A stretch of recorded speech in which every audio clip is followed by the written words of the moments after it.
If you are looking to supercharge your productivity, then even one of the 12 books that I'm about to recommend could be a life changer for you. And I'm going to share my top tip from each of them. So grab your cup of tea and let's dive into it. Book number 1 is Grant Cardone's The 10X Rule. If you have watched my channel before or listened on my podcast, then you would know that this is one of my all-time favorite books, because this book will move you from the traditional SMART goal setting formula to a much bigger way of thinking. And Grant Cardone proposes that the reason why you perhaps aren't achieving your goals in the way that you hope to is because you have an insufficient level of motivation, because you're setting low goals for yourself, which creates a low level of motivation towards it, and then low outcomes as well. Whereas when you set a higher bar for yourself, then you are more likely going to increase your level of motivation towards that thing and have an overall higher outcome. Yes, it may not be exactly where you hoped that it would be, but you're still going to more likely be overall better off than if you set that low, safer, realistic bar for yourself.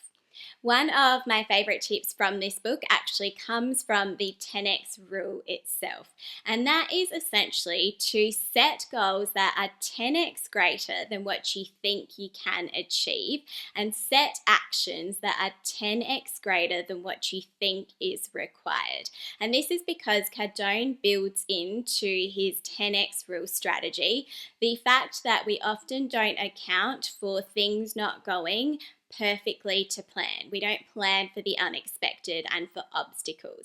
But when we 10x the actions that are required, we end up building that resilience to overcome those obstacles as they arise. One of my favorite quotes from the book says that until you become completely obsessed with your mission, no one will take you seriously. Until the world understands that you are not going away, that you are 100% committed and have complete and utter conviction and will persist in pursuing your project, you will not get the attention you need and the support you want. With these big goals in mind then where do you go about actually trying to achieve these things? Where do you begin?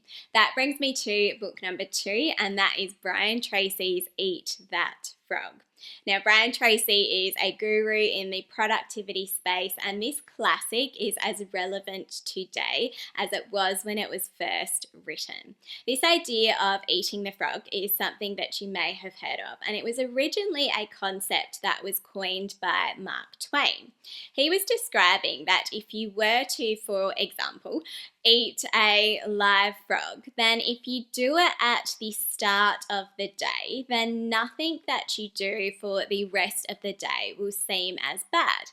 And in the productivity space, this has become a really key tip in helping you to prioritize the most important task in the morning. What is the hardest? What is the biggest task that you have to achieve?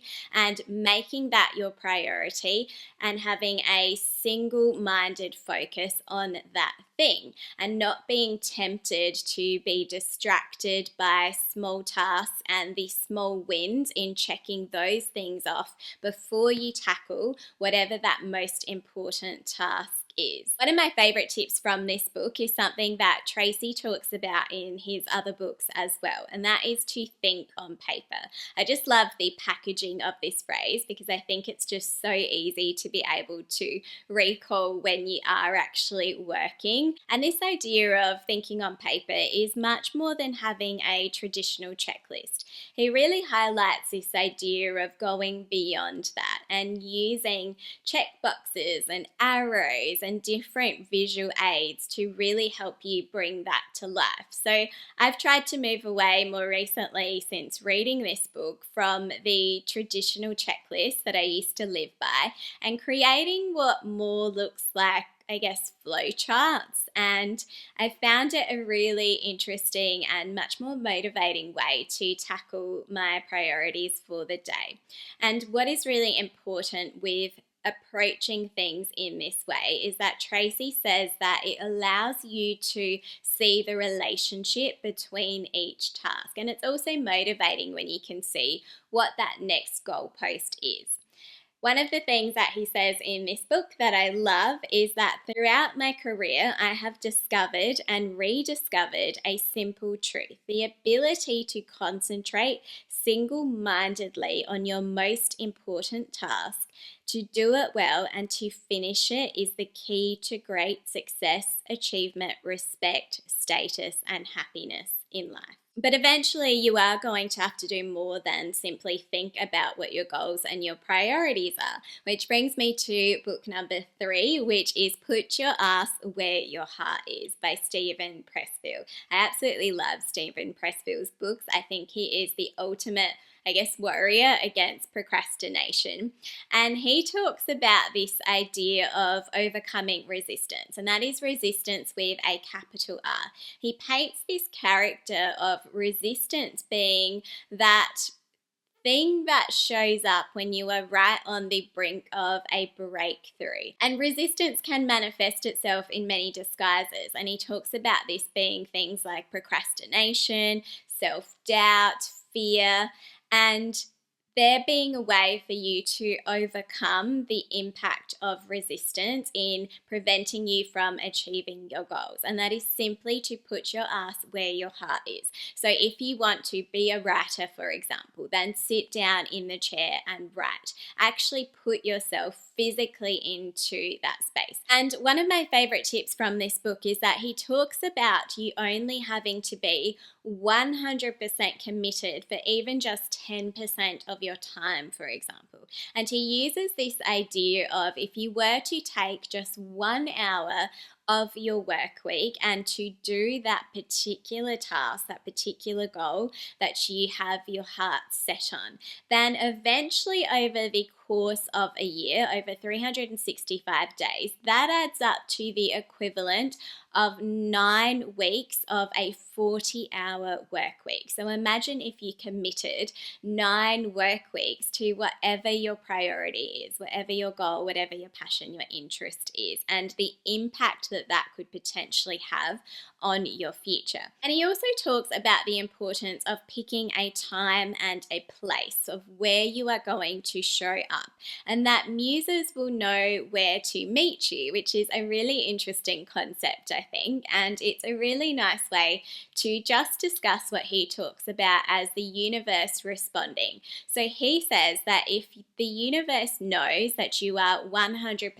committed to that thing, then the universe is going to show up for you. It can see that you are dedicated to that thing. It knows where to meet you. It knows the time and the place, which I think is a really interesting concept. And he says the universe responds to the hero or heroine who takes action and commits. It responds positively. It comes to the hero's aid. So when Pressfield is talking about the value of showing up for just 1 hour a day over time, essentially he's talking about the value of compound interest, which brings me to my book recommendation number 4, which is The Slight Edge by Jeff Olson. This is again one of my favorite books, and it really highlights this value of compound interest and that the little actions that you take every day is what adds up. Olson proposes that every day you have a choice to do the things that are easy to do or equally as easy not to do. And essentially what he says separates the successful from the unsuccessful is that the successful were willing to do the things that other people were not willing to do. And my favorite tip from this book is this idea of casting a vote. He talks about the concept of every day you casting a vote through your actions, and your votes will eventually, like it will in a democracy, add up to a certain result. For example, if you cast a vote to, say, read a page of a book every single day, then perhaps that is what is going to move you closer to whatever your goal is. You're becoming more knowledgeable in a particular space, for example. But say you instead decide to skip that relatively easy action and watch more mindless TV instead, then you are casting a vote in potentially the opposite direction of what your goals might be. And, neither one is right or wrong. It's just understanding that those little actions add up over time. And what he's talking about here is that there's no real overnight successes. And one of my favorite quotes is, "It doesn't just suddenly happen. An actual quantum leap is something that finally happens after a lengthy accumulation of slight edge effort." My book recommendation number 5 to supercharge your productivity comes from one of the productivity OGs, and that is David Allen and his book, Getting Things Done. Now, this book is essentially a plethora of tips and tricks, and it's much like a choose your own adventure. You can sort of just pick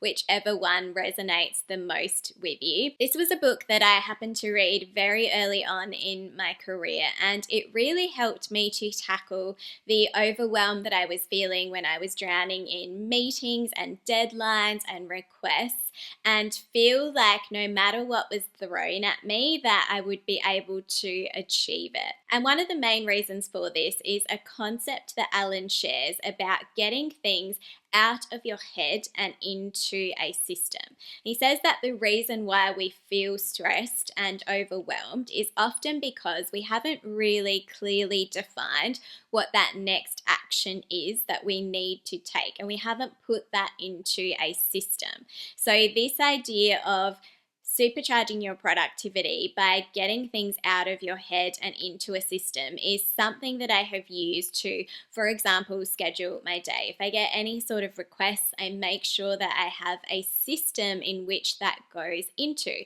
I have it scheduled into my diary. It's not just an item on my to-do list. One of my favorite quotes from the book is, "The big secret to efficient, creative, and productive thinking and actions is to put the right things in your focus at the right time." And it was actually Alan's book that inspired the author of my next recommended book, and that is Building a Second Brain by Tiago Forte. Now, this idea of building a second brain is really about your personal knowledge management system. This is about how you take information and put that into a system. So he really goes into more detail from what Alan established about this idea of a system as to how you can actually go about doing that. And the primary focus of Building a Second Brain by Tiago Forte is really about your digital system in particular. He talks about this idea that when you first encounter information that resonates with you, or maybe an idea, is not necessarily when you most need that thing. So you have to put it into a system that is going to benefit your future self. I've talked about building a second brain in more detail in one of my previous episodes, but to highlight one of my favorite tips, it is this idea that if you have your information and your ideas on this slow burn strategy on the stove, it allows for those ideas to be able to simmer and bubble away over time. And what I love about applying this to your personal development or your personal brand or the value that you bring to a marketplace is that you'll be able to allow your different interests that are perhaps very unique to you to over time be more connected to each other, and that starts to form the unique expertise that you have to bring to a marketplace. So one of my favorite quotes from this book relates to that when he says, "The slow burn, allowing bits of thought matter to slowly simmer like a delicious pot of stew brewing on the stove, is the calmer, more sustainable approach to creativity that relies on the gradual accumulation of ideas instead of all-out binges of manic hustle." So speaking of pushing the limits of your current brain, that brings me to my book recommendation number 7, which is Jim Kwik's book, Limitless. This was one of my favorite books that I read in the last couple of years. And this is less about what you're learning and more about how you are learning. So Quick covers everything from the concept of flow to speed reading, for example, to even at one stage talking about, recipes that can help to build your second brain, as in the gut of your body, and how that communicates to your primary brain and the importance of that. What I love about this book is the element that is part memoir, where Quick describes having had this really difficult brain injury when he was a child that impacted his ability to learn. And he struggled with this particularly in his college years. And it wasn't until he met a mentor who was one of his friend's dads who introduced him to the world of books and challenged him to read a significant amount of books. And it really pushed the limitations that he thought that his brain had. And he's gone from a boy who a teacher once called the boy with the broken brain to a personal trainer for the brain, and he has a star-studded A-list of clients to match as well. And one of my favorite concepts from this book is how much Quick highlights the importance of neuroplasticity, and he uses a popular study to do that. That was a study that was done with London cab drivers, and it studied the brain of cab drivers that are required to learn 25,000 streets in a particular area as a part of their license. And what this research found was that these cab drivers had a thicker grey matter in the memory centres of their brain compared to people of the same age and education, for example, who didn't actually drive a cab. And what they also found was that this only got more significant. It got bigger the longer that they were driving the cab. So it just shows you the power of neuroplasticity. One of my favorite quotes from this book is, "Our brains have the capacity for neuroplasticity, which means that it can be changed and shaped by our actions and by our environments. Your brain is always changing and molding itself to your surroundings and to the demands you place on it." My book recommendation number 8 is Tim Ferriss's The 4-Hour Work Week. Now, of course, I could not go past this book for my recommendation list. This has a cult following for a reason. What I really love about Tim Ferriss's approach to his 4-hour work week concept is that it's this idea of doing as little as you need to do, but it's not just about slow productivity or slow living. It's really about fun and profit at the same time. So setting up systems that are not just efficient, but are highly effective as well. And he talks about this concept that I have gone into more detail in a previous episode as well. And that is this idea of the new rich. He describes the new rich as being defined by one key characteristic, and that is unrestricted mobility. They have set up a mobile lifestyle that is underpinned by systems that are working for them. Which brings me to my favorite tip from this book, and it is this idea of taking mini retirements. So Ferriss talks about the concept of waiting for your retirement as a deferred life plan. Whereas you could take those 20 or 30 years towards the end of your life that you are waiting to do all the things that you really want to do and spread those out throughout your years while you are much younger. And you can do this by taking mini holidays or mini retirements more often. But the reason why you're able to achieve this is because your work is underpinned by systems that work for you while you might not necessarily be actually working yourself. This is where he highlights the difference between the new rich and the people that are working in, the usual system of doing things. And he says that the people that aren't in that new rich category, for example, treat something like travel as something that they need to binge, for example, whereas the new rich actually are able to engage in that much more often. It's something that they can engage with in a much healthier way, and then it makes them want to return more motivated to their work. But he actually doesn't encourage retiring at all, because one of the key concepts that underpins his methodology is that you're doing work that is meaningful to you. So you don't actually want to not be doing that thing. One of my favorite quotes from the 4-Hour Workweek is, "The guard is changing. Being bound to one place will be the new defining feature of the middle class. The new rich are defined by a more elusive power than simple cash, unrestricted mobility." So we are up to my book recommendation number 9 to supercharge your productivity, and that is The 12-Week Year by Brian P. Moran and Michael Lennington. If you have watched this channel before or you listen to the podcast, this should come as no surprise to you. Similar to the 10x rule, this is one that I find will just completely change the way that you set goals. It again has a cult following, and I think that is 100% for a reason. This book really highlights the concept of time being a human construct. So calendars, for example, have changed over the course of history. So if calendars can change and time is this human construct, then why can't you define your own sense of time? So it is really about this complete paradigm shift into the way that you see your year. And 12 weeks is not designed to have you think about this as being a quarter of a year, but rather being your whole year. So it is a complete mindset shift into everything that you are probably more used to.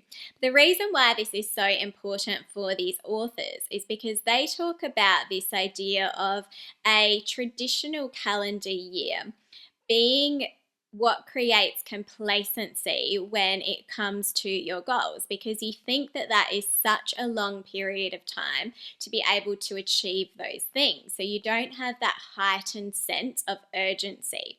Whereas they highlight that the way that you approach your work, for example, when it comes to just before you're about to go on holiday, or just, that end of year period in December, for example, is usually a different way to the way that you approach your work throughout the rest of the year. So it's designed to get you to really take that motivation and that sense of urgency that you feel and try and develop a mindset that allows you to distribute that throughout the year as well. And one of my favorite tips from this book is the importance of lead indicators and lag indicators. Now, lag indicators are those things that you are normally going to be able to observe in your results, like your sales, your metrics, your data, anything that you have in that space, for example. But your lead indicators is often an aspect that gets overlooked, but it's really important because they are the aspect of your goal setting strategy that you actually can control. So it's really designed to get you to focus on the actions that are going to be able to produce the results that you are after. And my favorite quote from this book is, "Without a compelling reason to choose otherwise, most people will take comfortable actions over uncomfortable ones. The issue is that the important actions are often the uncomfortable ones." My book recommendation number 10 is Keep Going by Austin Keelong. And this is particularly relevant for creatives or people that might aspire to be, for example. If you have read any of Austin Keelong's other books, like Still Like an Artist or Show Your Work, you will be familiar with the style of this series. It is really engaging, it is short and succinct, and it has some really interesting graphics to go with the concept shared in the book as well.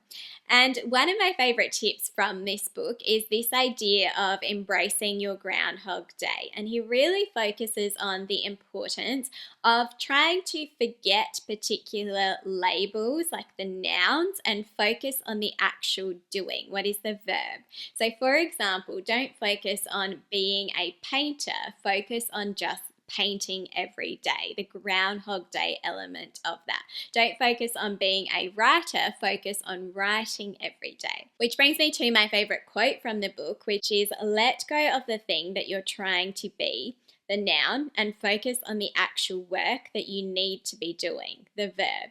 Doing the verb will take you someplace further and far more interesting. Now we're getting to the pointy end of my recommendations to supercharge your productivity, and book number 11 is Daniel Coyle's book, The Talent Code. And he makes one point remarkably well, and that is that talent is not born, it is grown. He makes a really compelling case against natural born talent, and that talent can actually be nurtured. And he uses a lot of really interesting science and neurology to be able to back up this point. And this leads me to my favorite tip from this book, and that is the idea of myelin. So whether you are learning an instrument or learning to play a sport, it's the concept of the nerve fibers that are created over time as you develop a new skill. Think of this as, for example, the way that rubber would insulate copper wiring and the way that it is designed to protect the copper wiring. And over time, these thicken as well. And with the technology that we now have available, this has actually been captured as well for the human eye. And the more that you practice a particular skill that you are trying to prioritize, the more that myelin actually thickens as well, the more that those nerve fibers actually develop over time for you. One of my favorite quotes from this book is, why is targeted, mistake-focused practice so effective? The best way to build a good circuit is to fire it. Attend to mistakes, then fire it again, over and over. Struggle is not an option. It's a biological requirement. My book number 12 to supercharge your productivity is Cal Newport's book, Digital Minimalism. Now, I know that it is deep work that a lot of people will normally talk about in regards to Cal Newport, and this is a great book, but it was digital minimalism that I thought really shifted my mindset into how I was approaching technology. Digital minimalism is this concept that Newport creates to get you to really focus in on the technology that is going to give you the highest return on your investment, and to engage with that particular technology for as little as you need to, and then happily forget all of the rest. For example, this might be if there's a particular social media channel that you think is going to have the greatest return on investment for you. It is focusing on that particular thing and maybe the key things in that space, and being okay with maybe forgetting some of the other ones and understanding where your highest return on investment comes from. So what I really like about this concept is that it's not about switching off entirely. It's not about completely disregarding the value that technology has to offer, but leveraging it as much as possible for your own benefit without actually allowing it to completely consume you. So it is finding that really happy balance between those things. One of my favorite tips from this book is this idea of reclaiming your leisure time. And he compares the idea of low value leisure time with high value leisure time.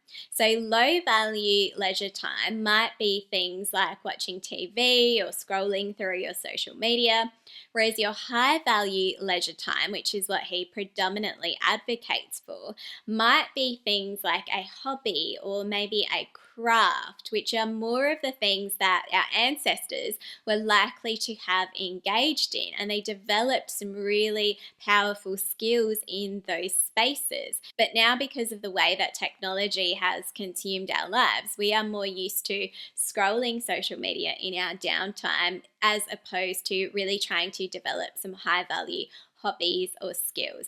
But he doesn't suggest that you have to completely cut out things like low value downtime from your life. What he suggests is just being more intentional about the way that you engage with those things. So maybe you're just a little bit more aware about the time that you're spending, or you're scheduling time to do those things in a more structured way. And one of my favorite quotes from the book is, cultivate a digital life in which technology serve your deeply held values as opposed to subverting them without your permission. And that wraps up my recommended list. But if you want to learn more about the habits that might be keeping you stuck, then check out my previous episode on this topic. Thanks so much, and I'll see you in the next episode.